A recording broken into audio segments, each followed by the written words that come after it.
Shalom, perkenalkan nama saya Herlina Nenot Ek, NIM 1.02.2022.0153, kelas C semester 4.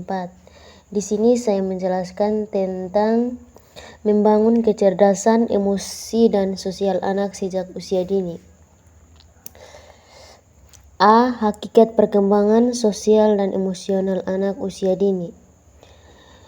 1. Pengertian perkembangan anak usia dini menurut Undang-Undang Nomor 20 Tahun 2003 tentang Sistem Pendidikan Nasional, Pasal 28 mengatakan bahwa pendidikan anak usia dini dapat diselesaikan melalui jalur formal dan non-formal.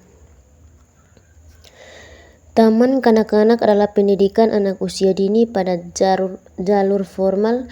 Pendidikan taman kanak-kanak bertujuan untuk membantu anak didik mengembangkan berbagai potensi baik psikis dan fisik, meliputi normal dan nilai-nilai agama, sosial, emosional, kognitif, bahasa, fisik motorik, kemandirian, dan seni untuk mempersiapkan memasuki pendidikan dasar.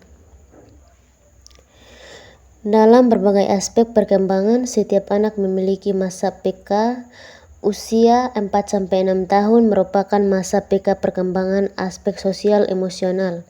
Anak masa PK adalah masa terjadinya pematangan fungsi-fungsi fisik, psikis, dan fisik yang merespon stimulus lingkungan dan mengaksimalisasi dan menginternalisasikan ke dalam pribadinya.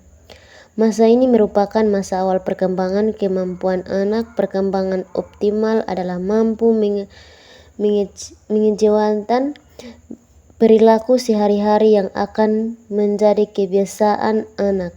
Pentingnya perkembangan anak dalam pergaulan, berinteraksi, dan bersosialisasi dengan orang di sekitarnya. Yang kedua itu pengertian perkembangan sosial anak usia dini. Perkembangan sosial anak-anak berkembang dengan cara relatif.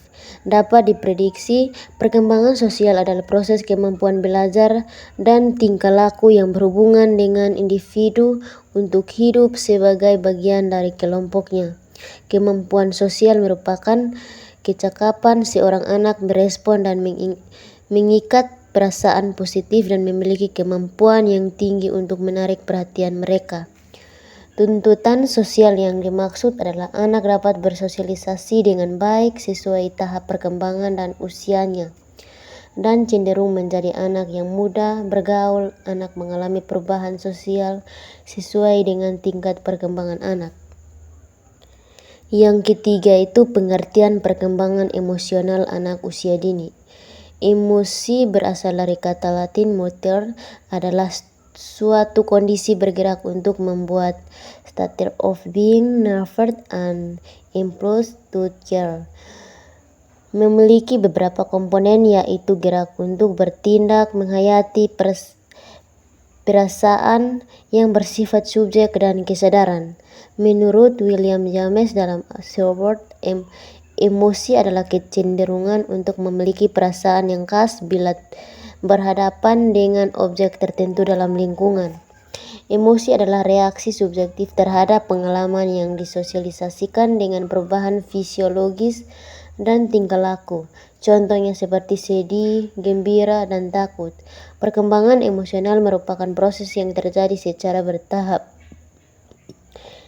Seorang bayi berusia 3 bulan tersenyum melihat wajah orang asing. Mungkin ketika berusia 8 bulan, ia akan merasa cemas akan kehadiran orang asing. Tanda-tanda perasaan bayi seperti ketika mengingini atau membutuhkan sesuatu. Bayi menangis ketika mereka tidak sendirian. Mereka tersenyum atau tertawa. B. Teori perkembangan sosial anak emosional anak usia dini. Pertama itu teori psikososial Erikson. Ada beberapa tahap perkembangan psikososial dari Erikson. Yang pertama itu usia 18 bulan terus Smith-Torres atau percaya PS atau tidak percaya. Pada tahap ini anak memulai belajar percaya atau tidak percaya lingkungan dan pengasuhannya. Yang kedua itu usia 18-3 tahun autonomi vs shame and doubt, atau otonomi vs malu dan ragu-ragu. Ini adalah tahap ketika anak-anak ingin melakukan sesuatu sendiri. Yang ketiga itu usia 3-5 tahun itu initiative vs guilt, atau inisiatif vs rasa bersalah. Selama masa prasekolah, anak-anak memerlukan peluang untuk menanggapi inisiatif, aktivitas atau tugas yang memberi mereka rasa penuh kehendak dan mencapai prestasi. Yang kedua itu teori bermain Milder-Spreng. Menurut Uncok-Rees, play adalah anak tidak terlihat dalam kegiatan bermain. Anak akan menyibukkan diri dengan melakukan berbagai hal seperti memainkan anggota tubuhnya, mengikuti orang lain, berkeliling, atau naik turun kursi tanpa tujuan yang jelas.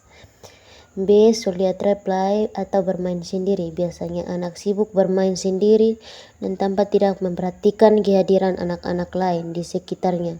Perilakunya yang bersifat egosentrik.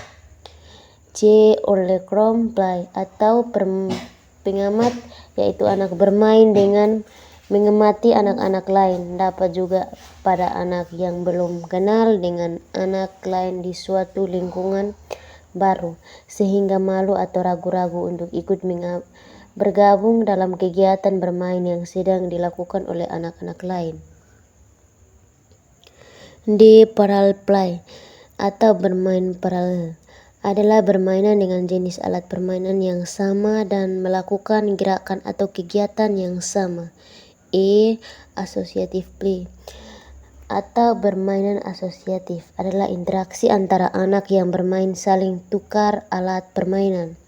F. Competitive play atau bermain bersama adalah ditandai dengan adanya kerjasama atau pembagian tugas dan pembagian peran antara anak-anak yang terlibat dalam permainan untuk mencapai satu tujuan tertentu.